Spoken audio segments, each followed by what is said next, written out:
Hey everybody!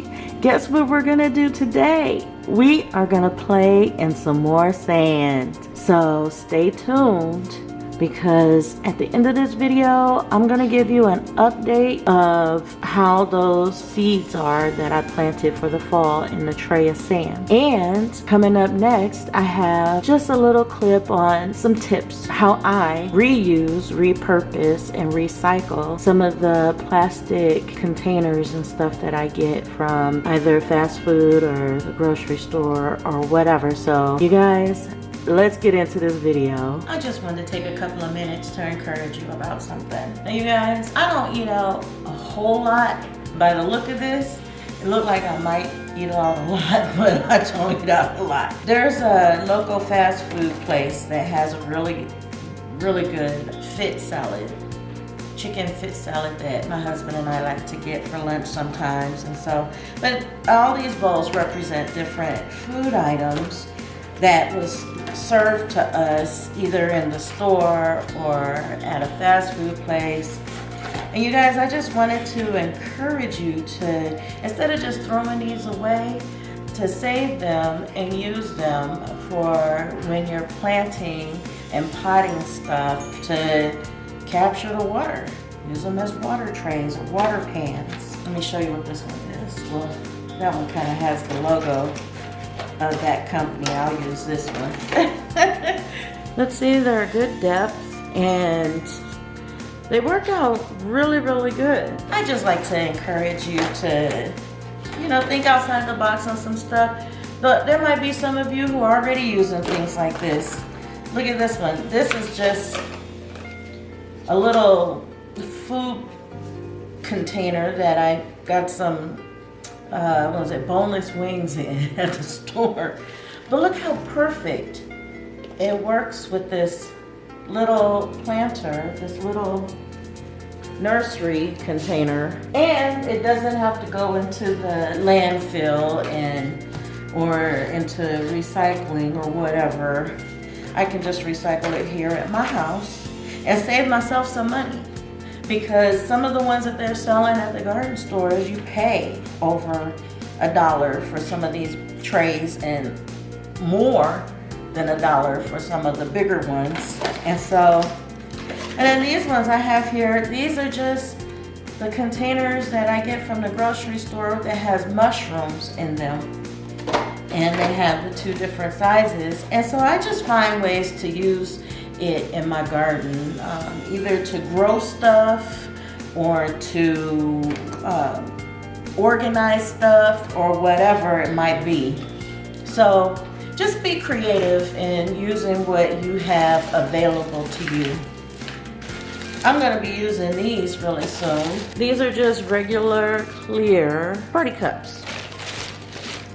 And I'm going to show you what I'm gonna do with these party cups. So stay tuned. Okay, so over the weekend I got a chance to spend some time with a dear friend of mine, and she's a fellow gardener as well. In fact, we've known each other for several years, and she knew me before I started getting into gardening and homesteading and chickens and all that stuff.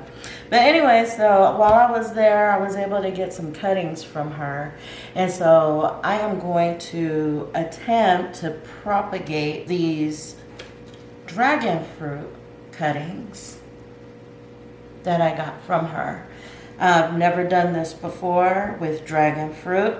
I've been pretty successful with figs and hibiscus and lemon, things like that, but I've never done this. I've never tried dragon fruit. I don't even know if I like dragon fruit.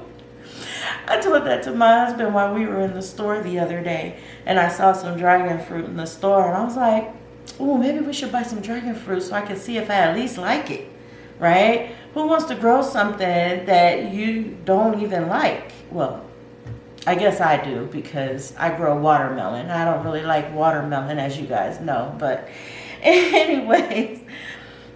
But when I saw how much that dragon fruit was, it was expensive just for one. It was like $6 each fruit. So I was like, okay, no, I'd rather grow it and try it that way then.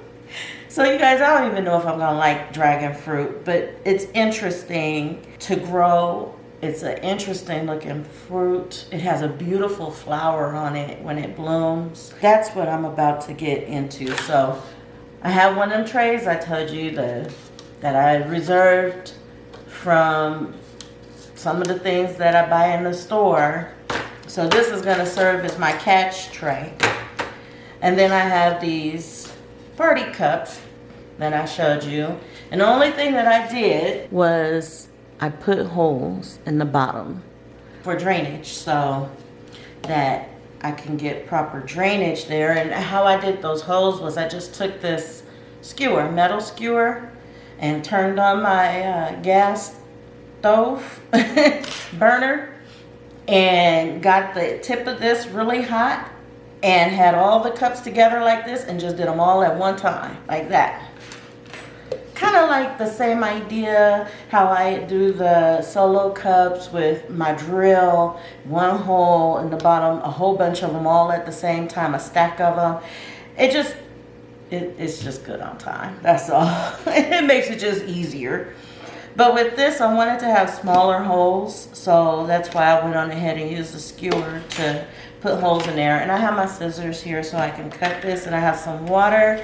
And out of the view of the camera down here, I have some sand. Because you guys, as per the beginning of this video, you saw me plant some seeds, start some of my fall seeds in a tray with nothing but sand. And so I'm going to continue that theme, and I am going to try and get these rooted by using sand.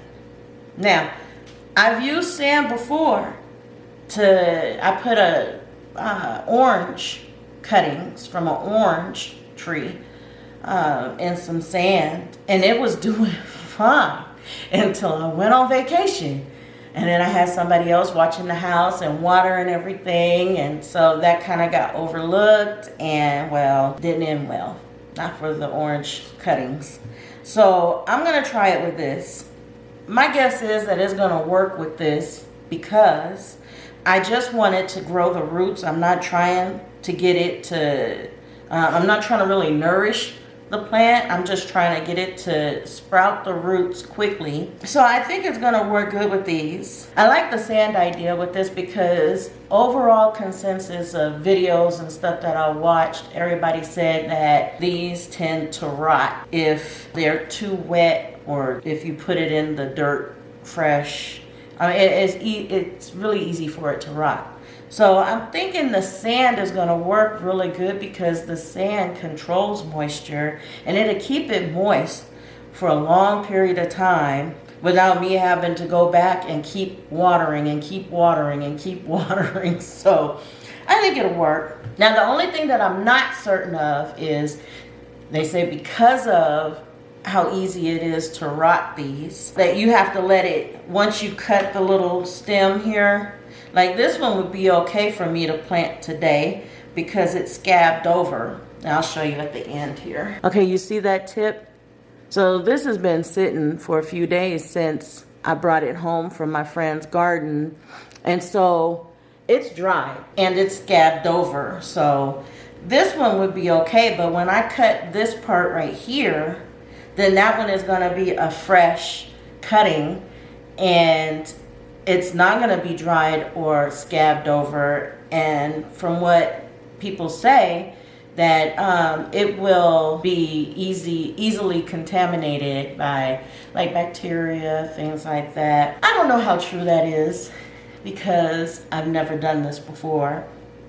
And if this is your first time seeing one of my videos, I'm always pushing the limits and experimenting and trying things. So some of the cuttings that I get off of these, I'm gonna let dry out. And some of them, I'm gonna plant right away.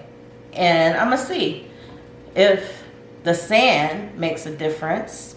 and keeps it from rotting. And I don't know, we'll just see. We'll learn together. Now, from the videos that I watched, it shouldn't take that long for these to root if they're kept in a warm place. And then I have to keep them also in a shaded area. So this one, you have to make sure that when you are planting these, that you plant the bottom side down and the top growing point pointed up. So I'm just gonna go through and I'm just gonna cut these pieces. And I don't know if you'll be able to tell. I don't know if you can see that that end is dried. And then this new end that I just cut, ouch, these things got spines on them, is greener because it's a fresher cutting. Oh, there we go, you see that? That's what they're saying, is you have to let it scab over. So I'm gonna keep that pointed that way. This one pointed this way and separate since I just cut that one. And this one has had time to scab over. So I'm gonna put that one there. And then look at these crazy like air roots that started on this one. I don't know how well these are gonna grow with that being like that, but oh, I guess we'll find out. So I'm gonna then cut across these. Okay, so this is the other one that I just cut. This is the bottom end, this is the top growing point, and it will still grow from here. There will be growth from the top here or out the sides. And then I'm gonna cut a few more off of here. I'm gonna cut this piece though, because this piece has already dried. So I'm gonna put that there. So these can be planted today. I'll put that there.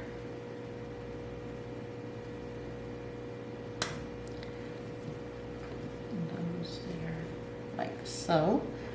Make sure I remember which side is what.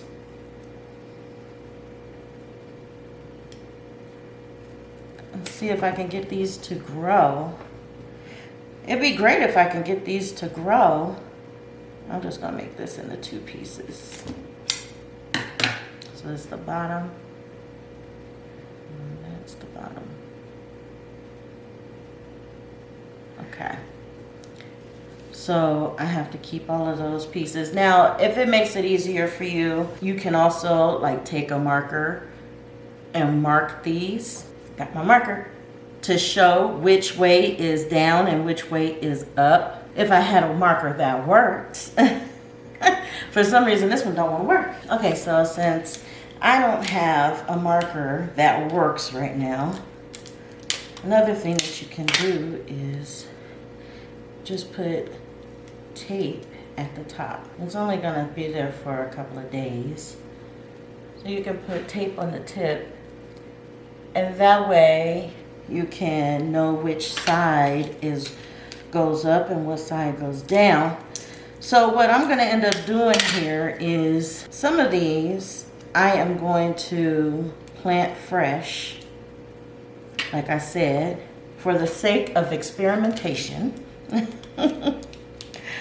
I'm gonna plant them fresh just to see, like that's obviously the top, if the sand will keep it from rotting and eliminate that one step, because I just like to do this. Just to see. That's obvious. That's the top. Well, you know what? I could mistake that as a bottom. Let me put this on here just in case so I don't.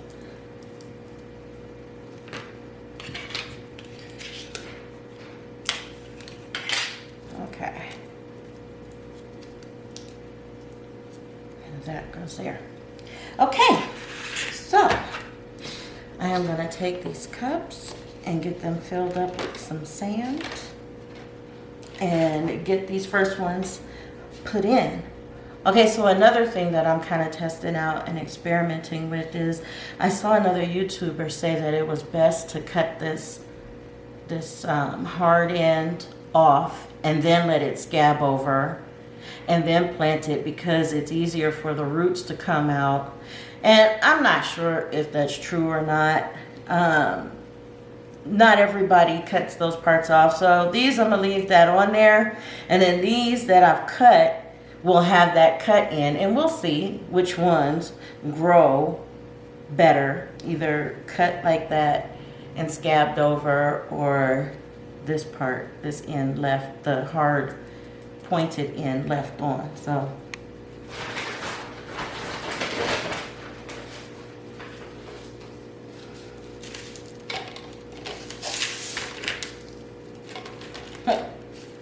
look at that.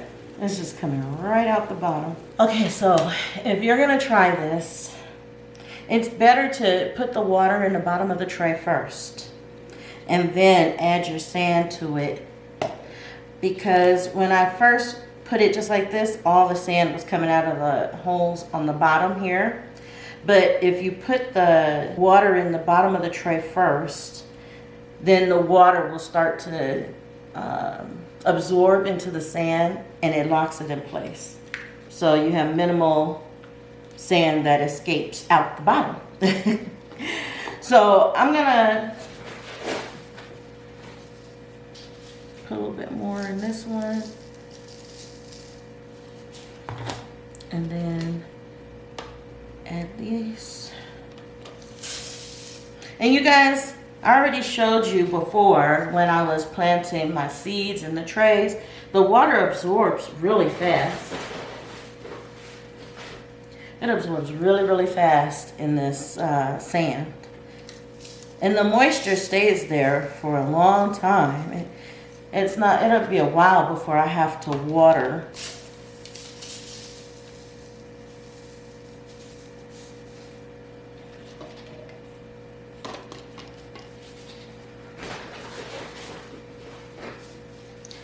That's definitely one of the perks with using sand, is that you don't have to water as much.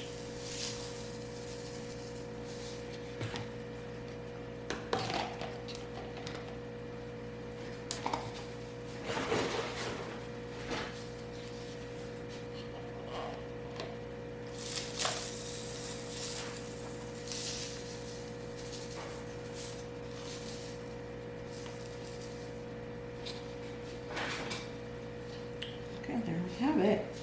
As you can see, the water is already being absorbed into these. I'm just going to put a little bit more so that it can absorb all the way up to the top. So I guess I'm going to start with these first. I'm just going to put this down in the sand. They said it doesn't have to be down deep. So that's probably about an inch and a half deep maybe.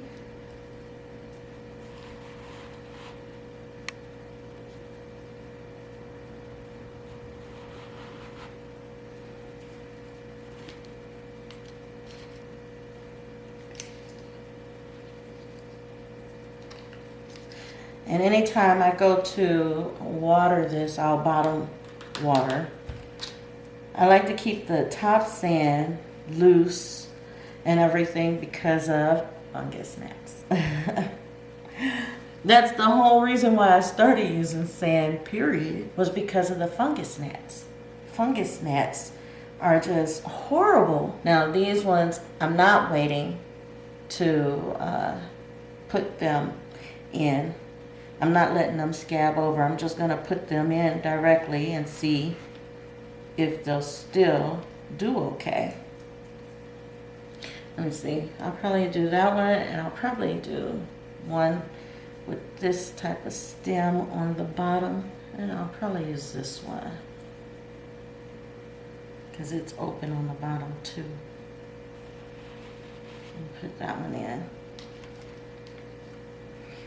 Okay, I'm gonna bring you guys in closer so you can see how the water is being absorbed by the sand. Okay, so you can see where the water is being absorbed into the sand. You can see that there's a distinctive line. You see that?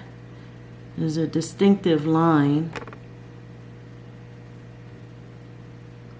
where the water is being absorbed up into the sand. And that's on all of these. I will keep following up on this project of mine, this experiment, and keep you guys updated. And we'll see what happens. We'll see if it grows well or not.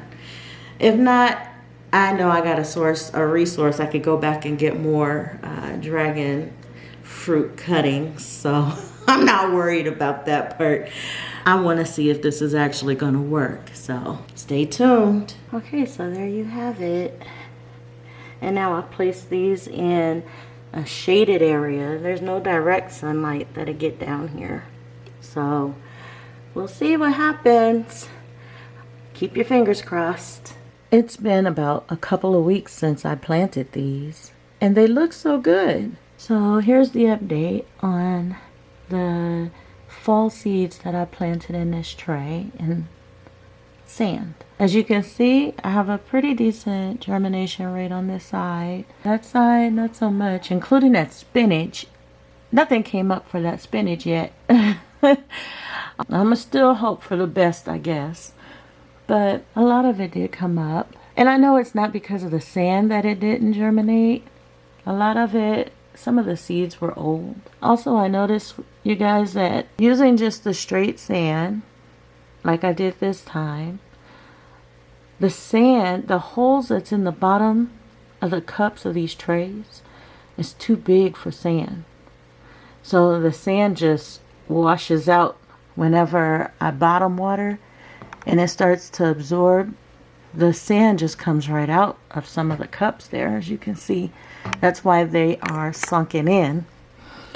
So I don't know quite yet what to do about that. I'll probably have to use a container of my own instead of this tray like this. Use a container of my own and plant the seeds all in one big container. And that way I can control how big the holes are for drainage underneath, and the sand won't come out easily. That's the only issue that I've seen so far using the sand with this tray, is that the holes underneath are just too big and the sand just comes right through. Now, I didn't have this problem in my other video because I had the soil underneath, and with the soil it had like wood chips and things like that mixed in it, and so it was a lot thicker, I guess, the consistency of it, whereas the sand is just little grains, little tiny grains that easily goes through those holes. So that's the only thing right now that I see that could possibly be a problem. Going forward, I'll just not use these trays, and I will use a different container that I have and that I can put the holes in myself, and make sure that the holes are small enough that it's not gonna, the sand isn't gonna easily come out the bottom. So as you can see, everything looks really good, and I'm starting to get first leaves on some of these. I guess these are broccolis and cauliflowers. And so everything looks healthy, green like it's supposed to. Everything looks really, really good. So sand really does work, like I said.